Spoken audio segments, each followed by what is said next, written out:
Hello guys, welcome to my YouTube channel Management by Miss Bushra. So in the last lecture we have studied a topic of the marketing which was PLC. Now today we are going to study the topic from the management unit, which is we are going to study the process, the theories, the roles and skills of the management. Starting from the concept of management, we will try how much it will be covered. So जब भी हम management की बात करते हैं, उसके concept की बात करते हैं, तो ये जो मैनेजमेंट टर्म है, हम अपने घर से ही अगर हम बात करें तो घर में भी हम देखते हैं अपनी मम्मी को, मदर को, फादर को चीज़ों को मैनेज करते हुए। फिर चाहे वो फाइनेंशियल आस्पेक्ट में हम बात करें कि मान लीजिए आपकी एक फ़िक्स सैलरी है मदर की, फादर की, उसे वो देख रहे हैं कि किस तरीके से इस बजट में हम महीने का खर्चा चलाएं। तो what they are doing is they are actually managing. तो मैनेजमेंट एक बहुत ही वाइडर टर्म है जिसकी बहुत सारे ऑथर्स ने डिफरेंट डेफिनेशन दी है, एंड ओवरऑल इसका क्रक्स यही है कि मैनेजमेंट एक एक्टिविटी है जो हम अपनी हेल्प से प्लस दूसरों की हेल्प से हम करते हैं, ताकि मेरा या आपका जो भी गोल है, ऑब्जेक्टिव है, वो टाइम पे प्रॉपर तरीके से अचीव हो पाए, और साथ में इंश्योर करते हैं कि लीस्ट वेस्टेज हो रिसोर्सेज की। तो ये सारी जो एक इकट्ठा एक्टिविटी है वो कहीं ना कहीं मैनेजमेंट है हमारा। Okay, now we come to this concept of management. So as you can see the definition, which is management is an art of managing people and resources of an organization. तो management क्या है? एक art है जिससे हम लोगों को, resources को, जो भी ऑर्गेनाइजेशन में अवेलेबल है उन्हें क्या करें, मैनेज करें। अगेन जैसे मैंने आपको बताया कि डिफरेंट ऑथर्स ने बहुत सारी डिफरेंट डेफिनेशन दी है। So one of the definition given by Kuntz was management is the art of getting things done through other and with formally organized groups. So this definition was given by Harold Kuntz. All right, just a second. Now we come to one other definition given by Mary Parker Follett, which was management is the act of getting things done through people. All right, so this was the definition and the concept of management. Now we come towards the characteristics of management. तो management सबसे पहली चीज़ क्या है? एक profession है। Management क्या है? Profession है। आप देखते हो लोगों को BBA MBA के कोर्स करते हुए, जहाँ पे वो क्या सीख रहे हैं? मैनेज करने की स्किल्स को सीख रहे हैं। तो यहाँ पे हम कह सकते हैं कि management is a profession, because if you actually inculcate और गेट सम कोर्स और skills from a certified body, so you are a professional manager, so it is a profession. Then we have economic function. तो management हमारा क्या है? Economic function है, जहाँ पे basically हम क्यों मैनेजमेंट एक्टिविटी को परफॉर्म कर रहे हैं, ताकि हम लीस्ट पॉसिबल रिसोर्सेज का वेस्टेज करें एंड हम ज़्यादा से ज़्यादा प्रॉफिट्स कमाएं, ज़्यादा से ज़्यादा रेवेन्यू जनरेट करवा पाएँ ऑर्गेनाइजेशन के अंदर। Then we have achievement of objectives. Obviously हम चीज़ों को क्यों मैनेज करें? ताकि हमारा ऑब्जेक्टिव अचीव हो। Then we have authority.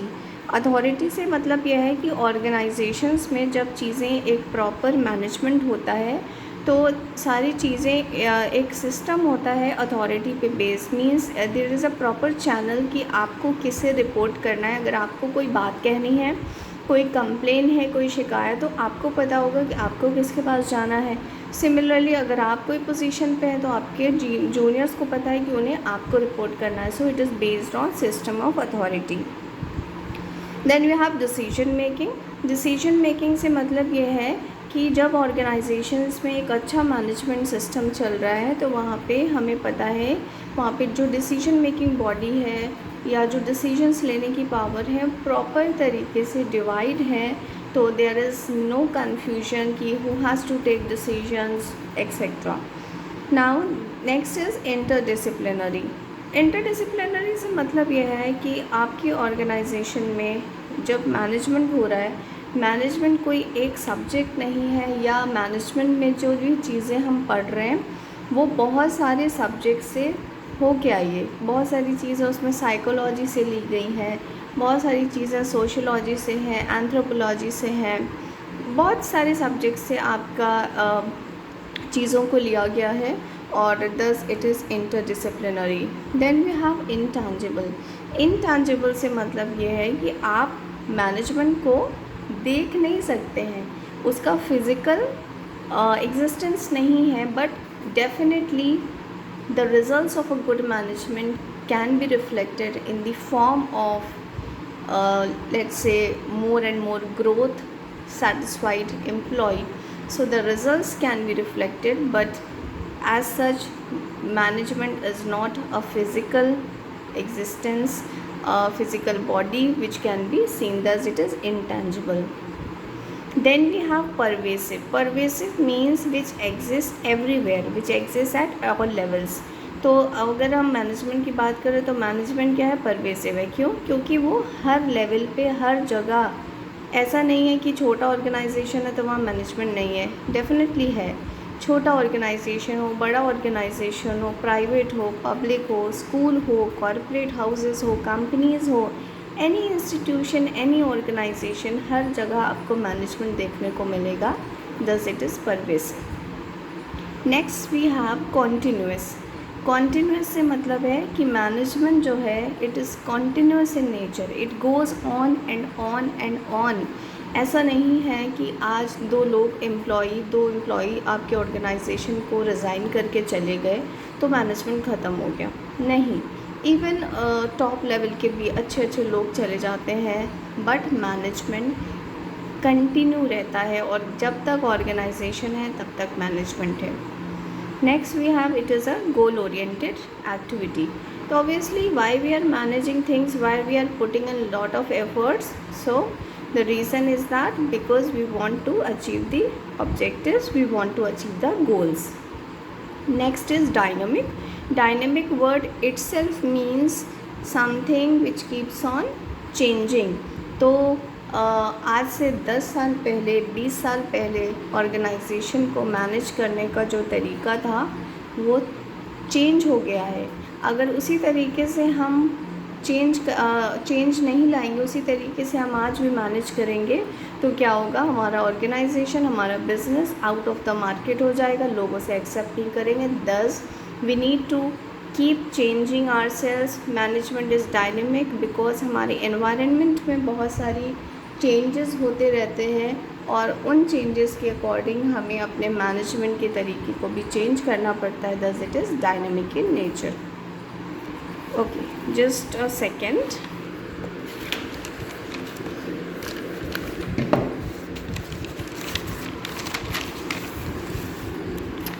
So now we have some of the significance of management.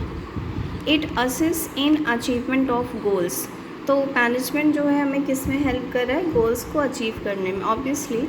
Next we have planning reduces wastage of human resource. मतलब जब आप एक अच्छी तरीके से मैनेज कर रहे हैं तो ऑब्वियसली आप एक अच्छी प्लानिंग भी कर रहे हैं, और जो अच्छी प्लानिंग होगी उससे क्या होगा कि जो रिसोर्सेज हैं, ह्यूमन रिसोर्सेज हैं, उनका वेस्टेज कम से कम होगा।